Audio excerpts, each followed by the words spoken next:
Gracias. Bueno, hermanos, estamos aquí de nueva cuenta y para mí es un motivo de mucho gozo, hermanos, poder estar aquí compartiendo la palabra y dar inicio a este segundo día de actividad.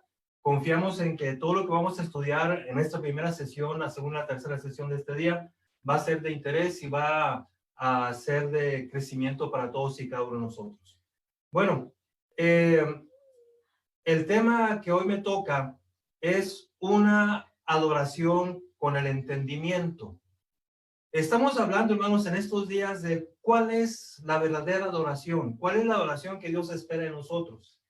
Y ayer hablamos, me tocó a mí hablar de la adoración ideal, la que debemos aspirar. Y decíamos, esa adoración ideal a la cual debemos aspirar reúne 4 características. Debe ser viva, santa, agradable y racional. Fue lo que vimos ayer. Nos basamos en Romanos. Y hoy me toca, hermanos, el tema, una adoración con el entendimiento. Y está basada, hermanos, en Corintios, capítulo 14, verso 15. Un texto muy conocido que dice así, que pues oraré con el espíritu, pero oraré también con el entendimiento.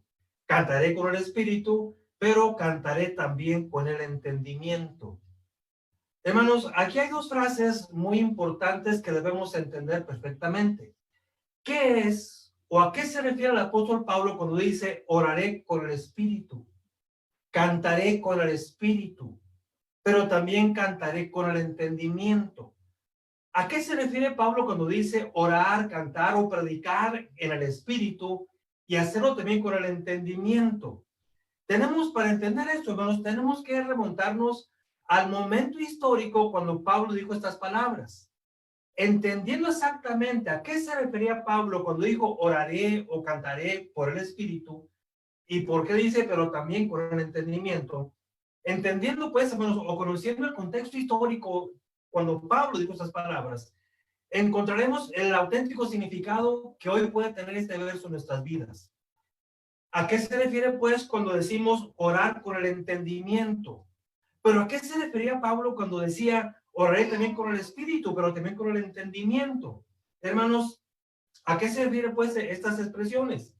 No basta, hermanos, orar en el espíritu, dice Pablo, tiene que ser con el entendimiento. Cuando uno entiende, cuando uno capta, cuando uno conoce el significado de algo, entonces lo aprende, lo atesora y lo valora a futuro. Cuando uno no entiende el significado de algo, lo olvida.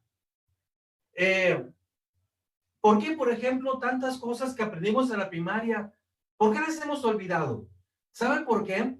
Porque no les encontramos utilidad o trascendencia en nuestra vida. Recordamos solo aquello que usamos o que es importante para nosotros. Lo que no es importante o que no entendimos, no lo usamos y por lo tanto lo olvidamos. Por ejemplo, yo me acuerdo, los de mi generación se han de acordar, ¿cuántas veces nos enseñaron los maestros a sacar raíz cuadrada? ¿Se acuerdan allá en matemáticas? Y ahí estábamos afanados sacando la raíz cuadrada. En aquel tiempo no había calculadoras, no había teléfonos inteligentes para ahí sacar la raíz cuadrada. ¿No? Uno lo tiene que hacer con la mente, entender el proceso de la raíz cuadrada, ¿se acuerdan? Yo me lo aprendí y sabía sacar la raíz cuadrada. Pero ¿saben qué? Si ahora alguien me pregunta, me dice, a ver, sácame la raíz cuadrada de este número, ya se me olvidó, hermano. Ni me pregunten, no me acuerdo. ¿Sabe por qué? Porque nunca entendí el significado de la raíz cuadrada. Es decir, ¿para qué me sirve? ¿Qué utilidad tiene en mi vida? Por eso, hermanos, como eso nunca lo usé, ya se me olvidó. Y se acuerda, hermano, antes de la raíz cuadrada nos enseñaron las cuatro operaciones básicas de las matemáticas, ¿se acuerda? Sumar, restar, multiplicar y dividir. Y me enseñaron a sumar, me enseñaron a restar, a multiplicar y a dividir. Y saben que eso no se me ha olvidado, porque entendí lo que era eso y la utilidad que eso tiene en mi vida. ¿Sabe por qué? Porque desde que aprendí a sumar y a restar, todos los días lo sigo haciendo. Porque cuando voy a la tienda a comprar algo, ahí, cuando voy a pagar, voy a sumar y restar. Me van a decir, lo que usted lleva vale 50 pesos, pago con 100, entonces yo a 100, el resto 50, o sea, eso lo hago todos los días. Cuando me dan los 50 pesos de cambio y lo meto en mi bolsa, digo, me acuerdo que aquí traigo 20 pesos, traigo 70, ¿por qué? Porque sumo y resto todos los días, por eso, como entendí eso. Y la trascendencia de eso nunca se me va a olvidar. Tampoco la multiplicación, la división tampoco. Llega usted a su casa con 4 manzanas y nada más son 2, pues usted sabe cuánto le tocan a cada quien porque aprendió a dividir. Entender algo, hermano, significa saber el significado de algo y la trascendencia que eso algo tiene para mi vida. Dice el apóstol Pablo, no es suficiente orar, cantar con el Espíritu o incluso predicar con el Espíritu. Tiene que hacerse con el entendimiento, es decir, saber qué estoy oyendo, qué estoy diciendo, qué significa eso para mí y cómo es importante para el resto de mi vida. Cuando realmente lo entiende, hermanos, lo que aprendí nunca se me va a olvidar. Hermanos, tenemos que entender qué estaba pasando en Corinto.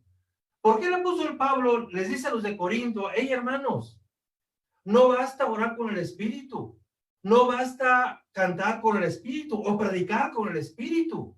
Necesitas hacerlo con el entendimiento, porque una adoración, aun cuando se haga con el Espíritu, si no se hace con el entendimiento, es decir, sabiendo qué significa esto en mi vida, entonces lo hago en el Espíritu, pero sin entendimiento, eso no sirve para nada.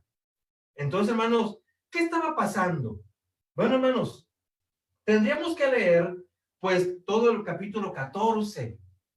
Y pues vamos a leer una parte del capítulo 14 para poder ubicarnos qué estaba pasando. ¿Qué estaba pasando? Dice el apóstol Pablo, vamos a leer el capítulo 14, verso 1. Yo voy leyendo versos, usted trata de seguirme. Dice en el verso 1, seguid el amor y procurar los dones espirituales. Fíjese, procuren los dones espirituales, pero sobre todo que profetices. Ayer el hermano Paco nos decía, significa aquí predicar. Dice Pablo, procuren todos los dones, pero sobre todo procuren predicar. ¿Por qué? Dice verso 2, porque el que habla en lenguas no habla a los hombres sino a Dios, pues nadie le entiende, aunque por el Espíritu habla misterios. Pero el que profetiza habla a los hombres, fíjese, para edificación, exhortación y consolación. Aquí está la clave.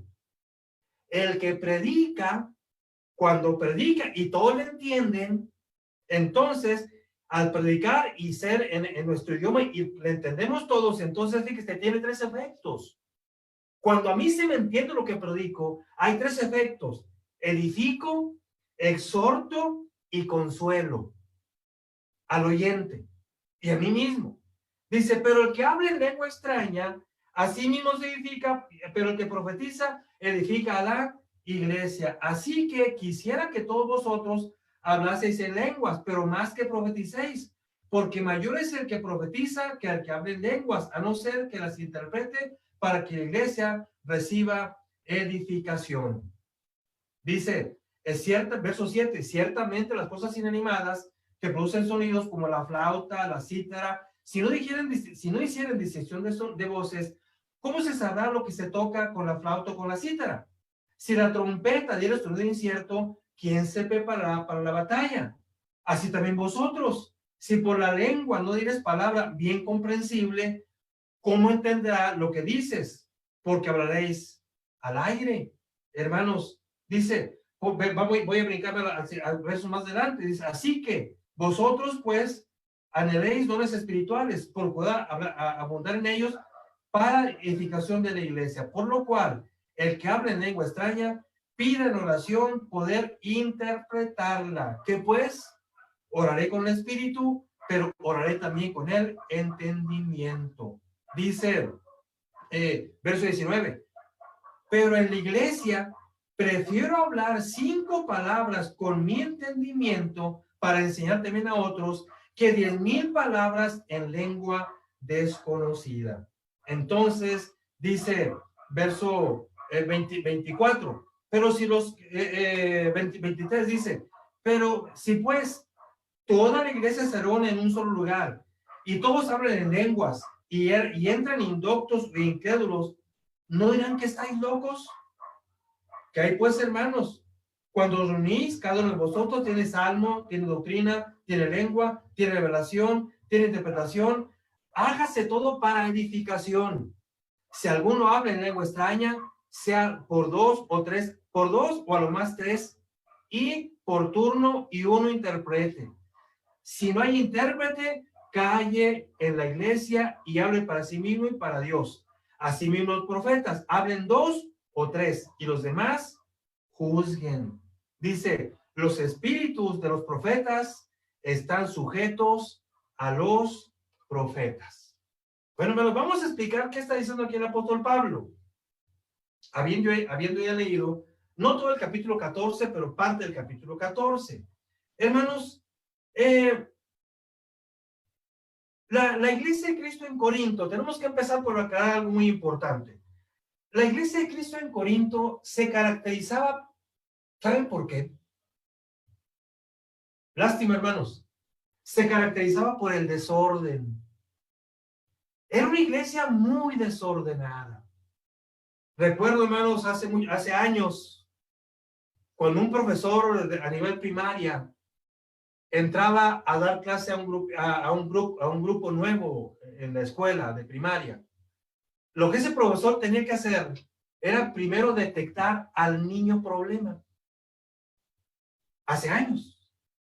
Porque ese maestro iba a poder trabajar bien con casi todo el grupo, pero había un niño problema, inquieto, desordenado, que no avanza, y ese niño problema contamina a los demás y no deja avanzar al grupo. Entonces, ese maestro lo primero que tiene que hacer es detecte al niño problema y trabaje con él para que no afecte a todo el grupo y todo el grupo no se desordene. Trabaje con el niño problema. Bueno, eso era años. Oye, hermanos, entra usted a un grupo de primaria y todos son niños problemas. Ahora es muy diferente. Pero, hermanos, así en aquel tiempo. En la iglesia primitiva había una congregación problema. Todas más o menos funcionaban. Tenían ciertos problemas.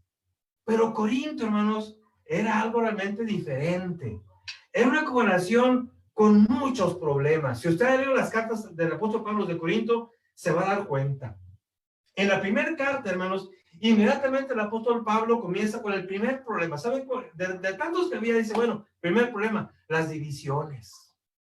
Era una iglesia que estaba dividida por favoritismos.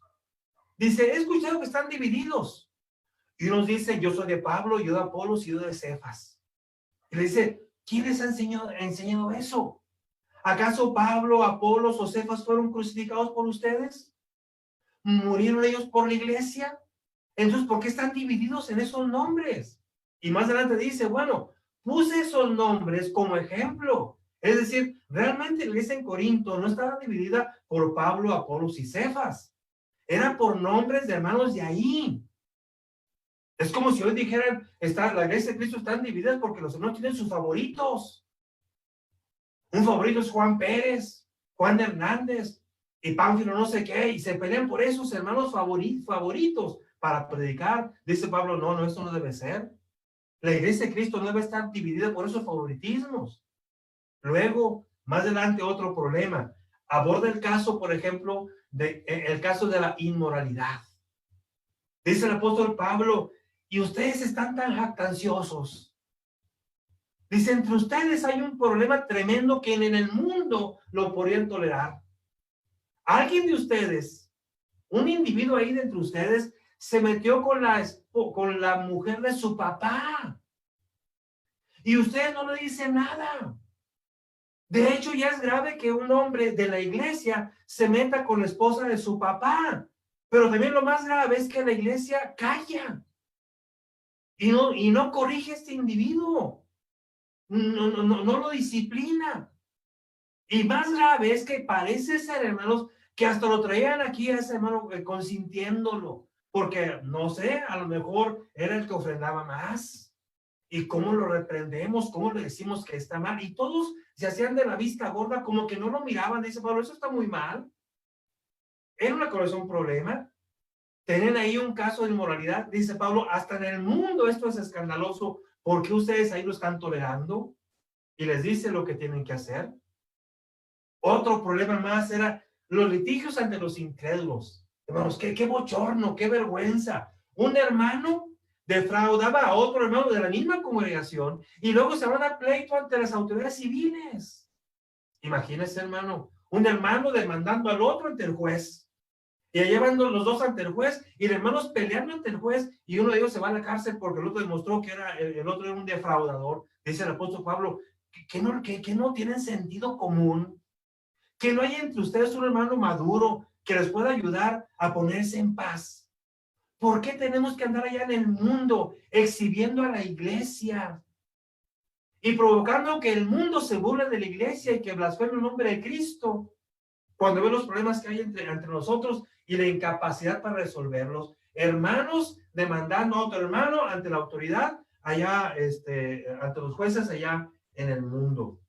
Bueno, ese era Corinto, una iglesia problemática. Luego, pues, problemas matrimoniales, había muchos problemas matrimoniales. Luego también los sacrificaban los ídolos. Pablo tiene que abordar este tema. ¿Qué pasa con lo sacrificado a los ídolos? Luego otro problema, bueno, era más personal. Hermanos de Corinto que decían, pues no, el apóstol Pablo como que no es apóstol. Y lo menospreciaban. Y decían, bueno, cuando escribe cartas, pues ahí más o menos se defiende. Pero ya en persona, dice el apóstol Pablo, es insignificante. Su palabra es débil. En carta como que se defiende, pero ya en vivo, pues no es apóstol, como que no tiene mucha autoridad, como que le falta conocimiento, algo le falta al apóstol Pablo. Y no lo querían aceptar como apóstol, o dudaban de su capacidad. Y decían, no es apóstol. Otro problema, el desorden en la Santa Cena, hermanos. Era un desorden total. Dice el apóstol Pablo, no se esperan para participar juntos. Una familia se adelanta y la otra apenas va empezando. Y aparte, hay quienes llevan demasiado pan para la Santa Cena y quienes llevan mucho vino para participar de la Santa Cena, de tal manera que al participar, el hermano ya queda todo mareado y dice, no, ¿sabes qué? Mira, si quieres comer, vete a tu casa. No hagas de la Santa Cena una cena común. Está perdiendo significado. Eso era tomar la Santa Cena indignamente. Y los exhorta. ¿Se dan cuenta cuántos problemas había? Era la congregación problema.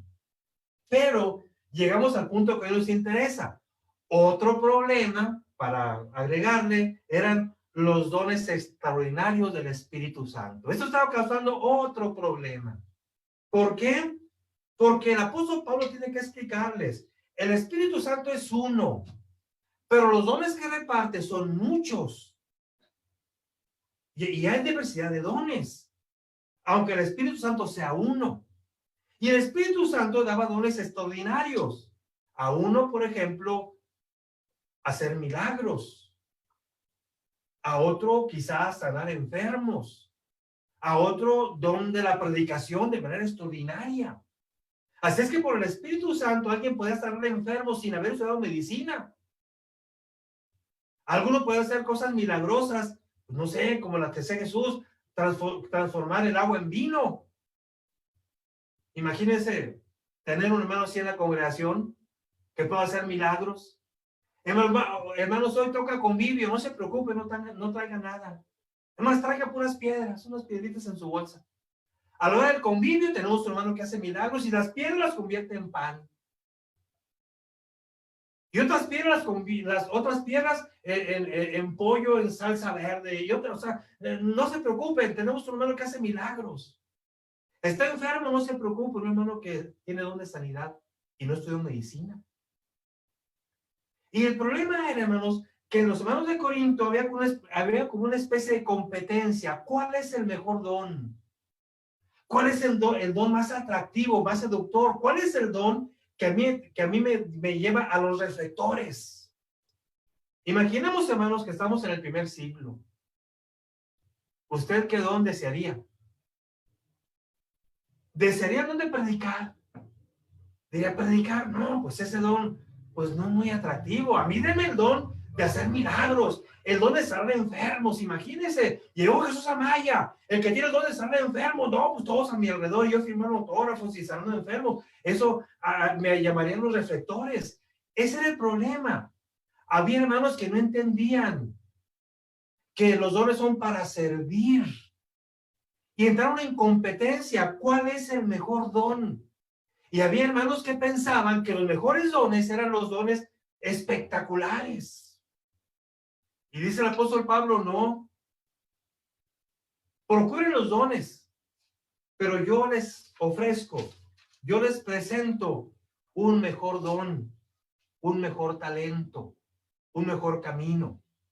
El apóstol Pablo, tratando de corregir este problema de la competencia por los dones, dice, somos un cuerpo, hermanos. Capítulo 12, ustedes pueden leer todo el capítulo 12 después en su casa. Dice, el Espíritu Santo es uno, pero hay diversidad de dones, capítulo 12. Dice, somos como un cuerpo, donde el cuerpo tiene muchos miembros y cada miembro es diferente. Dice el apóstol Pablo, el ojo no le puede decir a la mano, no te necesito, ni la cabeza le puede decir a los pies, no te necesito. ¿A qué se refiere? Que yo con el don que tenga, no puedo menospreciar a otro hermano que tiene un don que aparentemente es menos que el mío. ¿Por qué? Porque el ojo tiene una función y la mano tiene otra. ¿Cuál es más importante? Los dos. Porque con el ojo veo y con la mano puedo escribir. Con la cabeza pienso, pero con los pies avanzo. Entonces dice Pablo, en el cuerpo de Cristo, todos somos importantes. Y no hay razón para la soberbia ni para la competencia, porque somos miembros del mismo cuerpo. Y el capítulo 12 es lo que dice, en el verso 21, no, el ojo no puede decir a la mano, no te necesito, ni la cabeza a los pies. Por lo tanto, en la iglesia no hay razón para la soberbia. Ningún hermano tiene por qué sentirse más que los demás y decir aquí, yo soy el mejor porque tengo el don del canto. Y vean cómo canto. Es más, voy a cantar ahorita para que ustedes aprecien mi hermosa voz. No, yo tengo el don de la predicación y quiero que vean cómo predico. Yo tengo el don de la oración y quiero que vean cómo voy a orar. Y al orar ustedes se van a conmover. Dice Pablo, no, aquí no hay presumidos. Porque aquí todos somos importantes, como en nuestro cuerpo todo es importante. Dice el capítulo 12, verso 23, dice, aún los miembros más indignos los vestimos dignamente. Pues en mi cuerpo, a pesar de que tenemos miembros que aparentemente son pequeños, también los cuidamos, porque forman parte de nuestro cuerpo. Entonces, dice Pablo, ¿cuál es el mejor don? Todos. No hay lugar ni para la competencia ni para la soberbia. Dice en el capítulo 12, del verso 29, dice, ¿son todos apóstoles? ¿Son todos profetas? ¿Son todos maestros? ¿Hacen todos milagros? ¿Tienen todos don de sanidad? ¿Hablan todos en lenguas? ¿Interpretan todos? ¿Cuál es la respuesta? No. Cada quien tiene diferente don. No son todos apóstoles. No son todos profetas, no todos hacen milagros, no todos son maestros. Cada quien tiene un don en la iglesia y todos son importantes. Por lo tanto, no se peleen por los dones ni estén en competencia, porque en la iglesia no hay lugar para la soberbia. Y dice, terminando el capítulo 12, procurad pues, verso 31, procurad pues los dones mejores, mas yo os muestro un camino más excelente. ¿Y saben cuál es ese camino más excelente? El amor. Capítulo 13, Corintios 13, primera carta. Fíjense cómo va la ilación. No te pelees por los dones, porque en la iglesia no todos son apóstoles, no todos son profetas, ni todos hacen milagros, ni todos hablan en lenguas. Y no te pelees por eso. Procura un buen don, pero te voy a mostrar el camino más excelente en la iglesia. ¿Cuál es? El amor. Por eso dice, ¿de qué sirve que yo tenga un don extraordinario como hablar en lenguas si no tengo amor? ¿Para qué sirvo a la iglesia ese presumido que habla en lenguas, pero está presumiendo y se no sirvo para nada? Soy como un metal que suena, nada más. pero mi don se inutiliza porque lo hago sin amor. El camino más excelente es el amor en la iglesia. Y luego llegamos al capítulo 14, que es el que nos interesa. Este era para entender por qué llegamos al capítulo 14. En el capítulo 14, hermanos, dice, seguid el amor. Acá habla del amor. Dice, pero hay dos dones. Dice, que quiero que ustedes diferencien. Porque un don está menospreciado y el otro está sobrevaluado. Dice, procura, capítulo 14, verso 1. Seguid el amor. Fue lo que acabo de hablar en el capítulo 13. Dice, y procurad los dones espirituales. Pero sobre todo, dice, quiero que profetices, o que prediques. ¿Quieres servir a la iglesia? Mira, hay un don que es hermoso, es la predicación. Porque había hermanos que habían sobrevaluado el hablar en lenguas por el don del Espíritu Santo.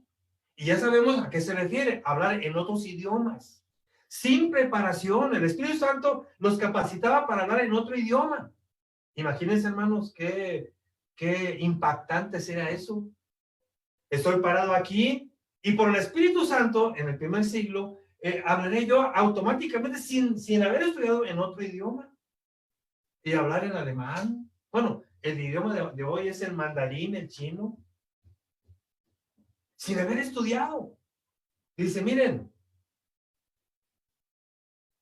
prefiero que prediquen. Verso 2, porque el que habla en lenguas no habla a los hombres, sino a Dios, pues nadie le entiende, aunque por el Espíritu habla misterios. Pero el que profetiza habla a los hombres para edificar, exhortar y consolar. Aquí quiero, hermano, que usted nunca olvide estas tres cosas. Cuando se predica con el entendimiento, hay tres frutos. Cuando se predica con el entendimiento, dice, el que predica edifica, exhorta y consuela a la congregación. Pero si tú hablas en lenguas, que es impresionante, pero nadie te entiende, pues ni edificas, ni exhortas, ni consuelas. Entonces, por eso dice Pablo, yo prefiero que profetices. Dice verso 3, capítulo 14. Pero el que profetiza habla a los hombres para edificación, exhortación y consolación. El que habla en lengua extraña, así no se edifica, pero el que profetiza edifica a la iglesia. Verso 5. Así que quisiera que todos vosotros hablaseis en lenguas, pero más que profeticéis, porque mayor es el que profetiza que el que habla en lenguas, a no ser que las interprete para que la iglesia reciba edificación. Verso 12, dice, así también vosotros, pues, que anheláis dones espirituales, procurad abundar en ellos para edificación de la iglesia. Por lo cual, el que habla en lengua extraña, pide en oración poder interpretar. Porque si yo oro en lengua extraña desconocida, mi espíritu ora, pero mi entendimiento queda sin fruto. Y luego dice, que pues, oraré en el espíritu, pero oraré también con el entendimiento. Cantaré en el espíritu, pero también con el entendimiento. Dice, verso 23, si pues la iglesia se reúne en un solo lugar y todos hablan en lenguas y entran indoctos o incrédulos, ¿no diréis que estáis locos? Verso 27, el que habla en lengua extraña, dice, sea por dos o a lo más tres, y por turno, y uno interprete. Y si no hay intérprete, calle en la iglesia y hable para sí mismo y para Dios. Así como los profetas hablen dos o tres y los demás juzguen, porque podéis profetizar todos uno por uno para que todos aprendan y sean exhortados. Y los espíritus de los profetas están sujetos a los profetas. Hermanos, dice Pablo, prefiero que prediques. Voy a sintetizar lo que hemos dicho. Dice Pablo, de hablar en lenguas, aunque sea por el Espíritu Santo, y predicar, dice Pablo, prefiero que prediques, porque el que predica solo, todo se le entiende, y tiene tres frutos: edifica, exhorta y consuela. El que habla en lenguas, dice, si no hay intérprete, nadie le va a entender. Aunque lo que está hablando sea por el Espíritu Santo, no, nadie le entiende porque es en lengua extraña. Por lo tanto, si no hay intérprete, mejor cállese. Porque la iglesia no le está entendiendo. Nótese, hermanos, aquí algo bien interesante. Lo que un hermano en el primer siglo decía, aun cuando fuese por el Espíritu Santo, pero si era lengua extraña, dice, mejor cállate, si no hay quien te interprete. Porque aun cuando sea por el Espíritu Santo, si no te entienden, entonces no edificas, no consuelas y no exhortas. Dice el apóstol Pablo en los versos que leímos, yo sé que todo idioma tiene un significado. Pero si alguien me habla en idioma extraño, yo sé que está diciendo algo, pero yo no lo voy a entender. Dice, es como, hace la comparación, es como una trompeta. Si una trompeta de un sonido incierto, pues nadie la entiende. Se refiere a la trompeta quizá militar. La trompeta militar tiene que dar un sonido con un sonido certero. Había ciertos tipos de sonido. Sonido en la guerra, en la trompeta daba sonido para atacar, sonido para retirarse, sonido para huir, el sonido para alertar. Dice, si el de la trompeta no es un sonido definido, nadie le entiende. Estamos en guerra. Dice así aquí en la iglesia. Si el que predica no se le entiende, entonces cállese.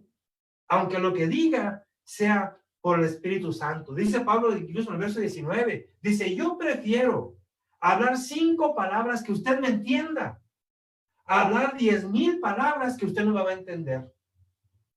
Aun cuando las 10,000 palabras sean por el Espíritu Santo. Dice Pablo, piensen, si entra un indocto o un incrédulo y ve hablando en lenguas y no entiende nada, ¿qué va a decir? Pues está loco. Por lo tanto, interpreta lo que está diciendo o mejor que se calle. También dice la conclusión.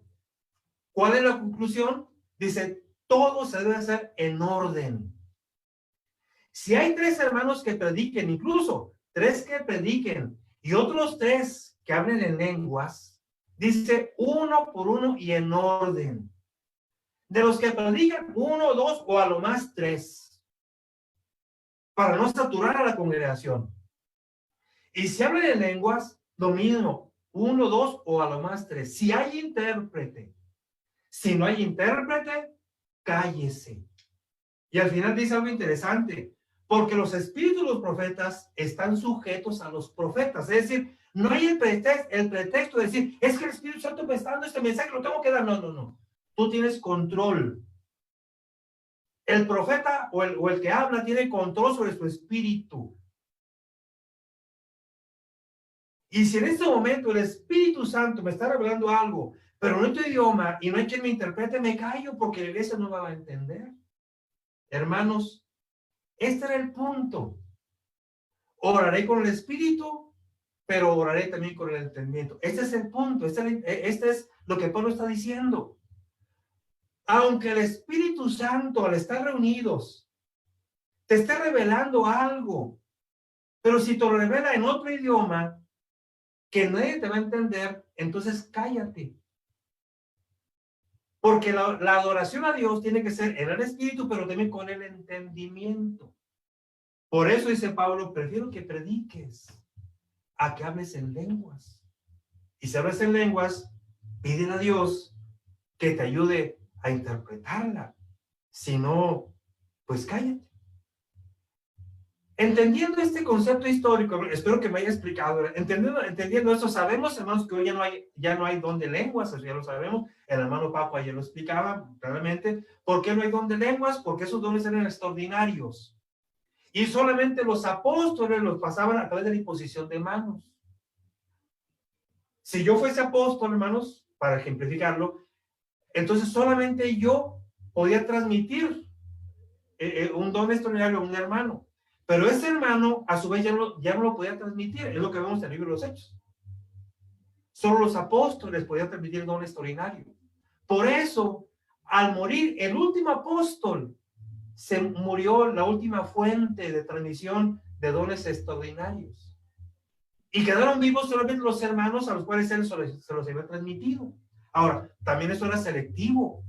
No se trataba de que un apóstol diciendo, ¿quién voy a morir? Y rápido todo. No, no, no, era selectivo. Dice la Biblia, no impongáis las manos con ligereza. Es decir, no era imponer manos para todos, para que todos aquí salgan con dones. No, había un criterio. Entonces, hermanos, hoy ya no tenemos dones extraordinarios. Ya no hablamos en lenguas por el Espíritu Santo. Por lo tanto, este verso, pues, lo entendemos en el contexto histórico. Oré con el Espíritu, pero también con el entendimiento. Significa, aunque el Espíritu Santo le esté hablando a tu espíritu y te esté revelando algo para la iglesia, si es en idioma extraño, cállate, porque no te van a entender. Oré con el Espíritu, pero también con el entendimiento. Hoy, hermanos, es importante saber que aunque ya no tenemos esta situación de que algún hermano tenga un don extraordinario y hable en lenguas y no le vamos a entender, es importante entender también que orar con el entendimiento, cantar con el entendimiento, eso no pierde vigencia, hermanos. En la iglesia de Cristo predomina el entendimiento. En la iglesia de Cristo, hermanos, cuando se canta, cuando se ora, cuando se predica, cuando se enseña, debe ser con el entendimiento. Ayer hablamos, ¿por qué decimos vamos al culto, a la iglesia? Porque la palabra culto viene de cultivar. Culto, cultura, cultivar, viene de la misma raíz que significa crecer, desarrollarse, fructificar, multiplicarse, crecer, madurar. Eso es cultivar. Cuando voy al culto, a la iglesia, voy a crecer, voy a desarrollarme, voy a cultivarme. ¿Y cómo? Con el entendimiento. Si yo escucho himnos que no entiendo la letra, si escucho una oración que el hermano que oró no le entendí nada, entonces no vengo al culto porque no me desarrollo. Si vengo al culto y veo un hermano que predica y no entiendo su predicación, entonces no salgo cultivado. Hermano, el entendimiento sigue siendo importante en la iglesia. Hoy, hermanos, es necesario dar énfasis, hermanos, en la iglesia de Cristo, que las cosas tienen que ser claras, entendibles. Ya no tenemos el problema de las lenguas. Hoy, hermanos, el énfasis es en el entendimiento.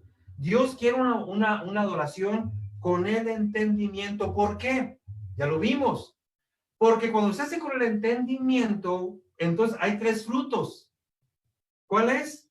Exhortación, edificación y consuelo, hermanos.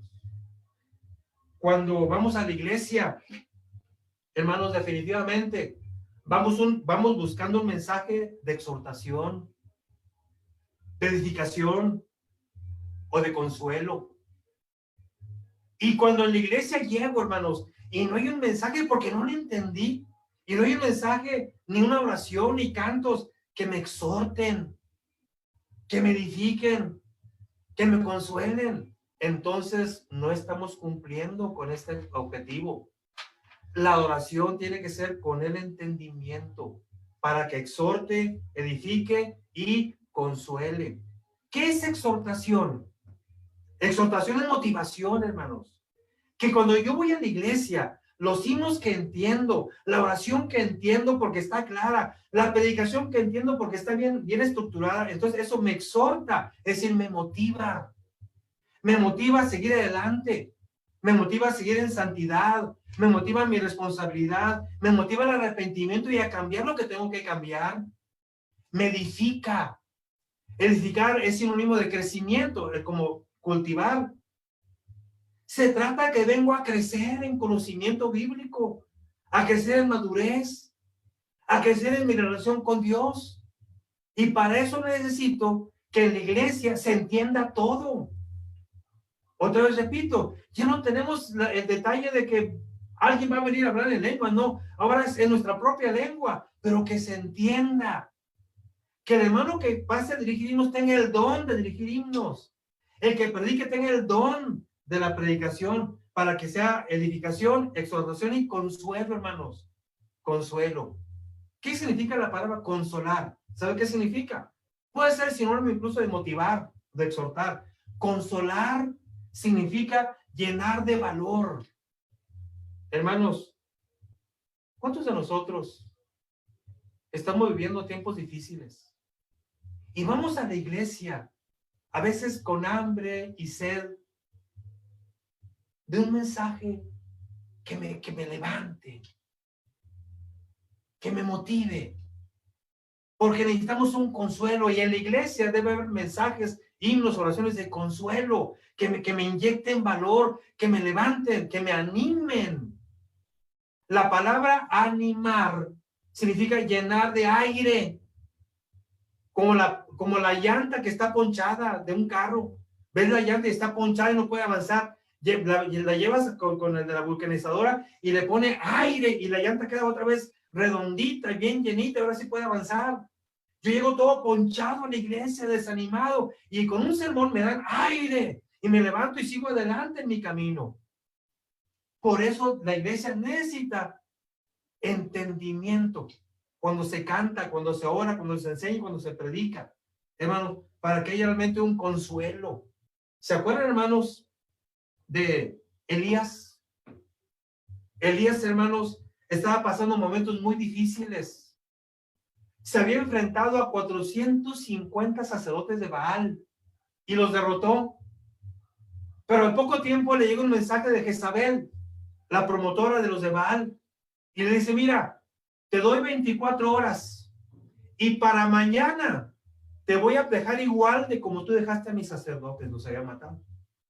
Le está diciendo: te doy 24 horas de vida, te voy a matar, te voy a aplastar. Y aquella mujer era tremenda. ¿Y saben qué le pasó a Elías? A correr, salió huyendo por el desierto. Y dice, iba asustado, hermanos. Y dice la palabra de Dios que a un día de camino, dice, un día de camino por el desierto, Elías ya iba totalmente desanimado, cansado, agobiado. Y dice el libro de los Reyes, dice, y se fue por el desierto, dice, a un día de camino, y vino y se sentó debajo de un enebro, deseando morirse. Dijo: basta ya, oh Jehová, quítame la vida, pues yo no soy mejor que mis padres. Estaba desanimado. Un día de camino, corriendo, huyendo de aquella mujer. Y dice, llega bajo el enebro y dice: Señor, mátame. Prefiero que me mates tú a que me mate aquella mujer. Y dice, me siento mal. Dice, no soy mejor que mis padres. Me acuerdo de mi papá y me da vergüenza. Si mi papá me mirara, me da vergüenza que mi papá me mire así como estoy ahora. Por favor, mátame. Él está muy desanimado. Dice, y echándose debajo del enebro, se quedó dormido. Quería morirse. Dice, y aquí, fíjese lo que pasó. Luego un ángel le tocó y le dijo: levántate y come. Entonces él miró, y aquí a su cabecera una torta cocida sobre las ascuas y una vasija de agua, y comió y bebió y volvió a dormirse. Y volvió el ángel de Jehová por segunda vez, lo tocó diciendo: levántate y come, pues largo camino, dice, te resta. Se levantó pues y comió y bebió, y fortalecido con aquella comida, dice, caminó 40 días y 40 noches hasta llegar al monte Oreb, el monte de Dios. ¿Se dan cuenta, hermano? Elías dice: ya no puedo continuar, me siento muy mal, me siento triste, Señor, mátame. Y llega un ángel. ¿Y qué hace el ángel? Lo consuela, lo exhorta, lo motiva, lo edifica, con cosas entendibles, tan entendibles como una torta y un vaso de agua y palabra. Le dice: levántate, Elías. Y Elías se fortalece con aquella torta, que aquel vaso de agua, pero vuelve a quedarse dormido. Y por segunda vez el ángel lo conforta, lo motiva, lo edifica con cosas tangibles. Aquí está la torta, Elías. Aquí está un vaso de agua. Y le dice: levántate y sigue adelante, porque largo camino te resta. Y Elías se levantó y se fortaleció. Y dice que, ¿saben? Caminó 40 días con 40 noches hasta llegar al monte del Señor. ¿Se ha sentido usted así, hermano? Y dice, me falta mucho por caminar para salir de este problema que tengo. Y va a la iglesia deseando un mensaje de exhortación, de consuelo, de edificación. ¿Cómo? Con mensajes que se entiendan, que sean digeribles. Vamos a la iglesia buscando pues exhortación, edificación, consuelo. ¿Y qué encontramos? Pues espero que encontremos eso. Porque si no encontramos entendimiento, hermanos, en la iglesia, si no encuentro un mensaje entendible, claro, bien estructurado, una oración por un hermano que sabe orar y que sabe dirigir, himnos dirigidos por alguien que sabe dirigir himnos y que me levantan el ánimo, no que escucho que el himno y cómo le dije que el hermano y me agüita más de lo que ya llegaba. Hermanos, en primer lugar, para que la iglesia de Cristo hoy haya entendimiento, un entendimiento que me edifique a ti y a mí, que me exhorte y que me consuele, primero, se necesita orden. ¿Qué es lo que Pablo pone aquí? ¿Saben qué dice? Orden. Aquí va a haber orden. Si hay 3 que prediquen, 1 por 1, punto. ¿Que hay 5? No, 3, lo más. Los otros 2, pues a ver qué hacen, pero nada más 3. Y si hay 3 que van a predicar en lengua extraña contra el doctor, no hay traductor, se me callan, punto. Orden, disciplina. No se trata que solamente porque el Espíritu me lo dice tengo que predicar, no. Orden, para que haya entendimiento. Hermanos, la iglesia de Cristo de hoy necesita entender que el entendimiento es básico para una edificación. Y lo primero que necesita es orden. ¿Qué significa esto? Cada uno en su lugar, hermanos. Pablo lo dice. ¿Son todos apóstoles? No. ¿Son todos profetas? Claro que no. ¿Todos hacen milagros? No, porque el Espíritu Santo repartía muchos dones. Y no todos eran apóstoles, no todos eran profetas, no todos eran maestros, no todos enseñaban, no todos consolaban, no todos hacían milagros, no todos hacían sanidades, no todos, hermanos, hablaban en lenguas, cada uno en su función. Dice Pablo en Romanos, así nosotros, siendo muchos, somos un cuerpo en Cristo y todos miembros los unos de los otros. De manera que teniendo diferentes dones, según la gracia que nos fue dada, si el de profecía, úsese conforme a la medida de la fe. Si el del servicio, en servir, o el que enseña la enseñanza, el que se exhorta en la exhortación, el que reparte con liberalidad, el que preside con solicitud, dice, hágase todo con alegría. Cada quien, hermanos, en su trabajo, cada quien en su función, para que haya edificación y para que todos entendamos correctamente lo que cantamos, lo que oramos, lo que enseñamos y lo que predicamos, hermanos. Yo le pregunto, ¿quién dirige los himnos? Para que los himnos sean de edificación, porque todos lo entendemos. Entendemos ese himno y lo cantamos con alegría. ¿Quién dirige los himnos en tu congregación? En tu congregación es de esas que dicen, hermanos, ¿quién quiere dirigir himnos? Yo como si fuera, ¿quién quiere pan? Yo quiero pan. No, hermanos. Si va a haber edificación, entonces dirigen los himnos, ¿sabe quién? Quien tenga el don de dirigir himnos, para que los himnos edifiquen porque son bien dirigidos. Hermanos, me ha tocado ver que el que dirige himnos está al frente de la congregación y sabe qué está haciendo con el himnario, está todavía buscando y le da vuelta y se regresa y le da vuelta. No te preparaste, hermano. Así no, la iglesia no se edifica.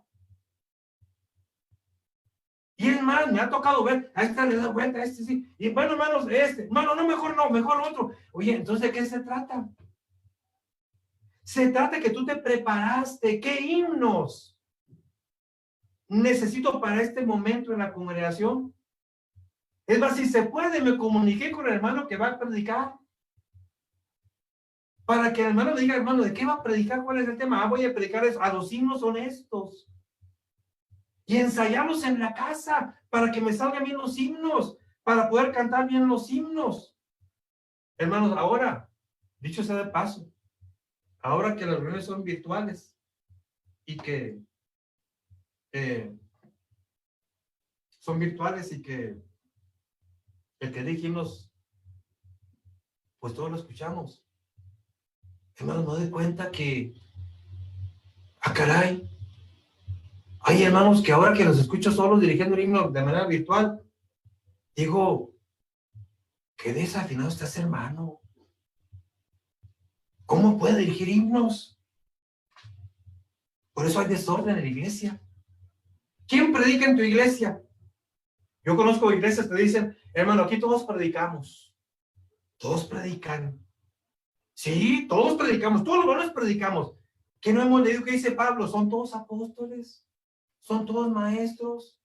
Dirigen todos himnos. Dice Pablo, no. ¿Quién predica? El varón, el hermano que tenga el don de predicar. Nada más. ¿Quién preside? ¿Quién ora? El que tenga el don, hermanos, para que haya exhortación, edificación y consuelo. Debemos entenderlo. ¿No le ha pasado, hermano, alguna vez, hermano, no le ha pasado que usted tanto que batalla para que su hijo, ese hijo rebelde, cabezón, que no entiende, que no quiere ir a la iglesia, y usted batalló mucho, y por fin ese muchacho un día le dijo, está bien, mamá, voy a ir contigo el domingo. Ah, qué bueno, mi hijo va a ir el domingo a la congregación para que escuche un buen sermón. Ven, mi hijo, vas a ver que ahí vas a encontrar un mensaje de consuelo. Y ahí llevas a tu hijo que no quiere ir a la iglesia, que por primera vez te acompaña un domingo. Y ahí vas tú con tu hijo, emocionada, hermana, con tu hijo, porque voy a ir un mensaje. Y ya, que el toco de hermano, ay, hermano, ¿por qué ponen a ese? Pues, ¿por qué lo ponen ese problema? Hermana, ¿no le ha pasado que su esposo no quiere acompañar a la iglesia? Es incrédulo. Y usted, ándale viejo, vamos a la iglesia, acompáñame, mira, el Señor te llama, vas a encontrar un mensaje, mira, tenemos problemas de todo tipo, mira, vas a encontrar consuelo, vas a encontrar esperanza, y por fin su esposo está bien, mujer, te voy a acompañar este domingo. Y allá va la hermana emocionada, y lo mismo, ándale, toca predicar. Ay, ¿por qué poner a predicarse, hermano? Pues me va a echar a perder este momento. Traje a mi esposo para que escuchara algo bonito, atractivo, emocionante, de exhortación, y nada. Por eso. Porque no todos deben dirigir himnos. Porque no todos pueden predicar. Para que la iglesia sea exhortada, edificada y consolada. Entonces tiene que haber orden. Cada quien en su lugar. Cada quien en su talento, con su don. Tiene que haber preparación, hermanos, para terminar, porque el tiempo ya se me fue. Tiene que haber preparación, hermanos. Los ponemos a dirigir himnos y nunca los preparamos. Si yo voy a decir, hermanos, van a dirigir himnos, primero los preparo. ¿Cómo se entona un himno? ¿Cuáles son las notas musicales? ¿En qué tono va a poder usted tomar este himno? ¿Cuál es el ritmo? Y familiarices con la letra. ¿No les ha tocado, hermanos, que quién sabe cómo estarán dirigiendo el himno, que se equivocan de las estrofas? No saben ni qué estrofa van de pronto, que se les va el avión y acaban una estrofa y ¿en cuál voy, hermanos? ¿Cómo que en cuál vas? Pues estás dirigiendo el himno. Preparar, hermanos. Orden y preparación. Los ponemos a enseñar, hermanos, a los jóvenes, a la iglesia, a predicar, y nunca les dimos un cursito ahí de homilética, de hermenéutica, para que aprendas cómo se hace un sermón, para que aprendas cómo se hace una clase. Dice el apóstol Pablo a los hermanos, dice, todo aquel que invocar el nombre del Señor será salvo. ¿Cómo pues invocarán a aquel en cual no han creído? ¿Y cómo creerán en aquel que no han oído? ¿Y cómo irán sin haber quienes predique? ¿Y cómo predicarán si no fueren enviados?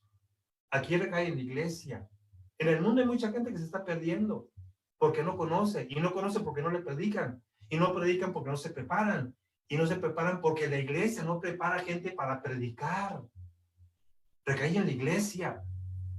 La iglesia necesita preparar su gente antes de ponerla a dirigir un himno, antes de ponerla a orar, antes de ponerla a presidir. Hasta para eso, ¿quién preside en su congregación? ¿Quién da la bienvenida? ¿Quién da la despedida? Un hermano apto para eso, que se le entienda. Hermanos, Dice Pablo, lo que has oído de mí ante muchos testigos, esto encarga a hombres fieles que sean idóneos para enseñar también a otros. Yo te enseñé a ti, Timoteo, y tú enseñas a otros. Que se haga un efecto en cadena, donde la iglesia prepare a su gente, para que en el momento de oración todo sea con entendimiento. Que el que dirige sepa lo que, un himno, sepa dirigir un himno. Hermanos, como me acuerdo una experiencia que tuve hace muchos años en Houston, en un seminario, hace muchos años, incluso recuerdo que estaba soltero. Y recuerdo que en ese seminario, el domingo, nos reunieron a todos, los de habla inglesa y los de habla hispana. Y recuerdo, hermanos, que pasó algo que me impactó con los himnos. El edificio era muy grande y nos juntaron a todos. Y el director de himnos no se paraba a dirigir himnos en el estrado de la predicación. Había como un palco arriba. Y allá apareció el director de himnos. Y no se me olvida, hermanos. Se para el director de himnos. Y nada más cómo se paró. Su postura, cómo se paró. Dominaba el himno. Dominaba la música. Dominaba el auditorio. Se para. Y obviamente era el hermano director de himnos de la Iglesia de Cristo, pero de la inglesa. Aparece en pantalla el himno que vamos a cantar, una en español y otra en inglés. Bueno, y me impresionó cómo él comienza a dirigir el himno. Proyectaba una solvencia, hermanos, que todos, hermanos, en inglés y en español, lo empezamos a seguir. Se oyó algo maravilloso. Y en mitad de himno recuerdo que yo volteo a ver al hermano que estaba junto a mí, que era uno que también de México, que nos conocíamos, volteo a verlo y yo estoy sorprendido de lo que estoy oyendo. Yo volteo a verlo y él me voltea a ver a mí, estamos sorprendidos. ¿Cómo se ve aquel himno, a pesar que era en inglés y en español al mismo tiempo? Pero lo que me sorprendió es el que dirigió, hermanos, cómo nos llevó. Por eso es director de himnos, porque nos guía y nos dirige.